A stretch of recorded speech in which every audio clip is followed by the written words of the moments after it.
Ju njohim me edicionin informativ të lajmeve. Kjo është Radio 7.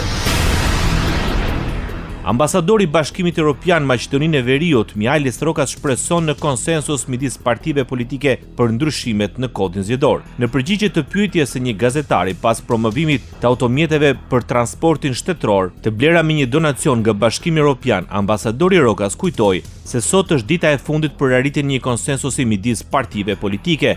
Shpresoj që Maqedonia do të jetë në gjendje ta shfrytëzojë atë moment në mënyrë që të jetë në gjendje të fillojë negociatat e pranimit, paralajmëroi ambasadori i Unionit në Shkup. Kryetari i Kuvendit të Maqedonisë së Veriut përshëndeti miratimin e ndryshimeve të qeverisë në seancën e 112 plenare. Ministrave të rinj uroi punë të mbarë dhe sukses në realizimin e përgjegjësive të tyre, shkruan Afrim Gashi, ndërsa kërkoi që të vendosen në shërbim të qytetarëve dhe zhvillimit të vendit. Opozita shqiptare në Maqedoninë e Veriut, BDI, komentoi rifreskimin e qeverisë si një riorganizim të dështimeve dhe një konfirmim se interesat politike kanë përparësi ndaj interesit të qytetarëve. Në një konferencë për shtyp, Arbana Pasholli nga BDI shpreu shqetësimet për emërimin e Ivan Stojkovićit në krye të Ministrisë së Vetëqeverisjes Lokale, si dhe emërimin e Ministrit të Ri të Drejtësisë nga Rada të Vlen, ndërsa listoi dhe një seri premtimesh sipas saj të pambajtura nga koalicioni i qeverisës me VMRO-DPMN. Qytetarët me të drejtë pyesin, ku mbetën 74 milion euro për spitalin klinik në Tetov, ku mbeti parku memorial për spitalin modular. Po ashtu, kur jemi te Ministria e Shëndetësisë, largimi i ministrit nuk është rezultati përmbushjes së objektivave, por pranim i dështimit të plot. Ministri largohet pa realizuar asnjë nga premtimet kryesore me të cilat Vlen kërkoi votën e qytetarëve.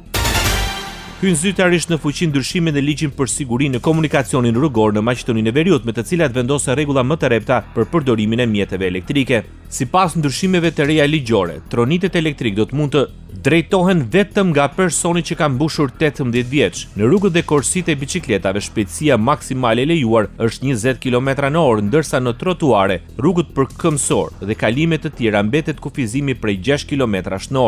Ndryshimet ndalojnë transportimin e një personi tjetër në mjetet elektrike, ndërsa në rast të shkeljes së këtij rregulli do dënohen si drejtuesi ashtu dhe pasagjeri.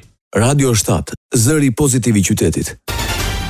Deputeti i Aleancës për Ardhmërinë e Kosovës, Time Kadrije, paralajmëron se vonesa në thirrjen e seancës konstituive të Kuvendit lidhet me përpjekje e televizjes vetëvendosje për të siguruar marrëveshje politike për krimin e institucioneve të reja. Në intervistë për Ekonomi Online, Kadrije tha se në të gjitha rastet e mëparshme, pas certifikimit të rezultateve zgjedhore, seanca konstituive është thirrur brenda një kohe të shkurtër, ndërsa këtë herë nuk ka të njëjtin ritëm. Ajo vlerëson se kryeministri në detyrë, Albin Kurti, mund të jetë duke shfrytëzuar afatin maksimal kushtetues për konstituimin e Kuvendit në përpjekje për të arritur një marrëveshje politike. Megjithatë, thotë se deri tani nuk ka sinjale që një gjë e tillë është afër.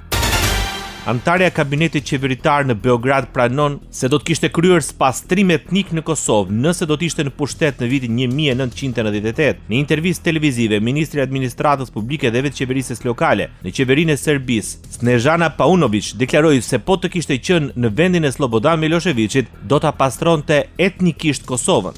Da sam bila Slobodan Milošević, etnički bio čitava Kosova 98. Po të kisha qenë në vendin e Miloševićit në vitin 1998, do ta pastroja etnikisht Kosovën, dhe ky është kualifikimi më i ashpër që e kam thënë ndonjëherë. Jo në mënyrën se si po duan ata të na likuidojnë neve, por në atë mënyrë që të mos ndihen pjesë e Serbisë dhe të shkojnë në shtetin e Tiranë, deklaroi ministria Snežana Paunović. Ndoqët lajmet shkurt në Radio 7, zëri pozitiv i qytetit.